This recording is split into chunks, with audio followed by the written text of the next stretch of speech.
Hello, nice to meet you. Today, as I mentioned last time, there are various criteria used by CLBC to determine things like your child's funding amount and when the funding will start. There are two main ones. One is called the GSA and the other is called the Request for Service Priority tool. Since this is quite important, today I'd like to take some time to explain it in more detail. The most important thing to start with is the GSA, which stands for Guide to Support Allocation. In other words, it's about creating a guideline for distributing CLBC funding. So when you talk with a CLBC facilitator, you'll probably hear about something called a GSA meeting.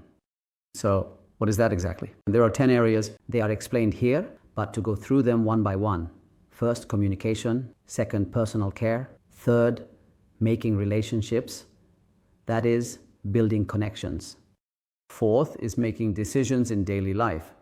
Fifth is making important decisions. Sixth relates to stability. And seventh covers areas like finding a job or learning something new. The eighth is about how well you participate in your community. And the ninth concerns how many health-related difficulties you have.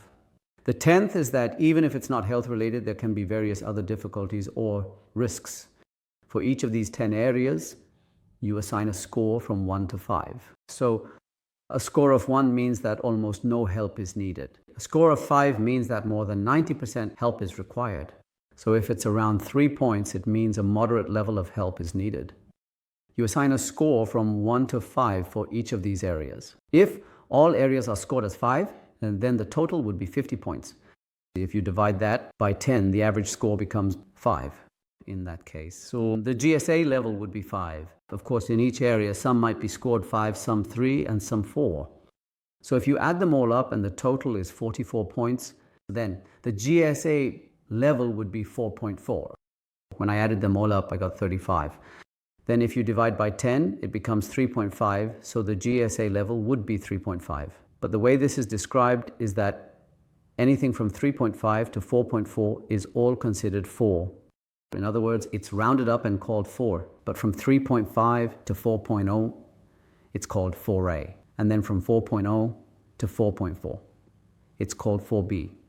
So they've divided these ranges a bit to distinguish and adjust the funding amount accordingly. So before the GSA meeting, I recommend that parents try to assess for themselves which range their child's score falls into for each area. And then, when you talk with the facilitator, the conversation will go much more smoothly. From my experience meeting with you, most people didn't even know what the GSA is. Naturally, that means you also don't know what your child's GSA level is. So you also don't really have a sense of how much funding amount you might receive. Of course, just because there is a GSA level, it doesn't mean that funding is automatically given to everyone. The reason is that each CLBC office has its own budget. So even though they would like to provide funding to everyone, they can't because of budget limitations. That means they have to set priorities and sometimes adjust the amounts up or down. So you don't always receive funding. Still, it's important to know what your child's GSA level is. And if there's a significant gap between what you think and the GSA level that CLBC has determined, you can request CLBC to review and adjust it. But since it's not easy to make adjustments later, I recommend that you prepare thoroughly for the initial GSA meeting, as much as possible. What I suggest is that if you only explain things verbally, without really knowing each aspect well, your points might not be communicated effectively. So what I always recommend to all families is to document everything in writing and use those documents when communicating with the CLBC. Now, in addition to these 10 scores, each item has a maximum of 5 points, but in reality, there may be needs that are even more severe than what 5 points can express. So for certain areas, there are cases that are considered additional exceptional cases. In those situations, they add what's called a flag at CLBC. So, for example, if someone has complex health needs, like using a wheelchair or requiring a great deal of medical assistance, they would assign 5 points, then add a flag on top of that. In other words, it means that they need especially more help. So depending on how many flags are attached for it, the amount of funding can vary slightly. Therefore, when you have your GSA meeting, keep in mind which areas you think your child might need a flag for. Now, if the GSA is the standard, For determining the funding amount, there is another standard called the Request for Service Priority Tool, which asks, how urgent is it, this funding and support? So, this serves as a criterion for assessing urgency. Of course, risk factors are considered. How dangerous is the situation the child is currently in? Also, what kind of living situation or environment is the child living in? For example, do both parents live with the child and have enough time to support them? Or are both parents working and finding it difficult to provide support? Or is it a single-parent household? Depending on these various situations, we can determine whether more help is needed and how urgent the situation is. Next, we assess how safe the current situation is. Then we consider the level of vulnerability. Next, support requirements. So using these 5 elements, CLBC assesses these factors through meetings. So while it's important to explain that your child needs a lot of help, you should also clearly describe your family's financial situation, the health of the parents, or work-related circumstances. Anything that shows if we don't get this support right now, it's going to be very difficult for us. By explaining these things well, I hope you can receive the appropriate support from CLBC. Since this is an area that many people are curious about and not very familiar with, I took the time to explain it in detail. Now, even after doing all of this, as I mentioned earlier, if for various reasons, such as a budget shortfall at CLBC or other incomprehensible circumstances, you are unable to receive funding or support, there is an appeal process you can follow. So to briefly explain that appeal process, first, if the first level adjudicator can no longer do anything, then you should request to meet with the manager. Even if I met the manager, it didn't work out well, then there is a formal complaint process at CLBC. There is a process you can complete online. So please make sure to file it. In that case, the first step there is to meet with the manager again. But if the manager still can't resolve the issue, then you can contact the Quality Assurance Office. So on the slide right now, I have listed the phone number and email address for the Quality Assurance Office. But that doesn't solve the problem.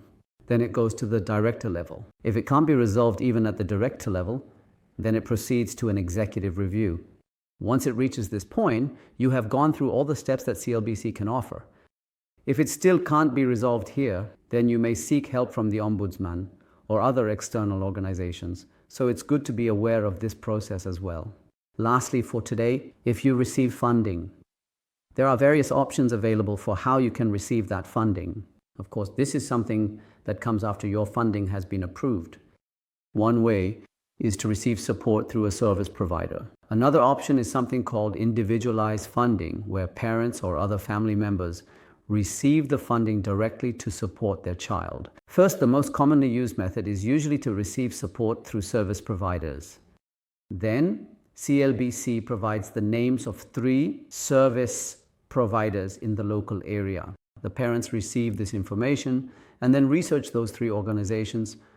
After that, they choose the most suitable service provider, and then CLBC contacts that provider and goes through the process of signing a contract with them. However, if you feel that your child is not well suited for the services or support provided by an agency or service provider, and that it would be better for you as a parent or another relative to directly provide the necessary support or services to your child, in that case, you can apply for individualized funding.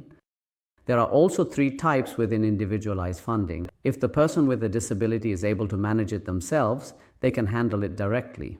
However, in most cases, one of the parents becomes the agent. So one of the parents signs a contract with CLBC as the agent and takes full responsibility for how the received funding is used.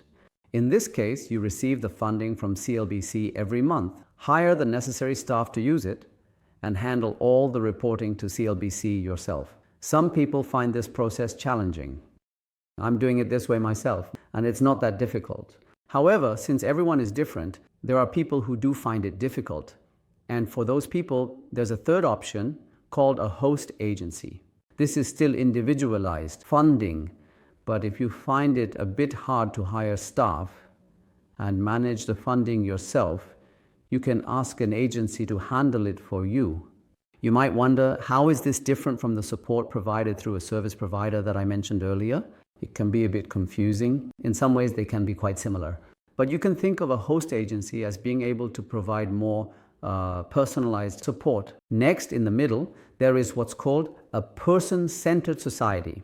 This involves legally establishing a small nonprofit organization, not for just one individual, but specifically for a person with a disability. In that case, the number of people involved can be about 3 to 5. In that case, 1 or 2 parents might be involved, or it could be a friend, or even a child. People who know the adult with developmental disabilities well come together not to place all the responsibility on one person, but to consult with each other and share the necessary tasks, supporting the individual together in this way. So if you want to establish a microboard or a person-centered society, there is an organization called Vela Canada, which is marked in red below. This organization provides information and support for setting up a microboard or PCS. So you can contact Vela Canada for assistance. And as I mentioned before, if you receive individualized funding, you have to submit a report every month. This is called monthly reporting, and there is a website provided by CLBC for this purpose. You just need to go to that website and complete the monthly report as specified there. This might feel a bit bothersome, but once you do it, it's not that difficult. So don't be too intimidated. If you think individualized funding would be good for your child, then you can just proceed in that way. Over the last session and this session, I've given you an overall overview. Starting from the next session, I will take some time to explain each of the CLBC services in more detail. Thank you for watching.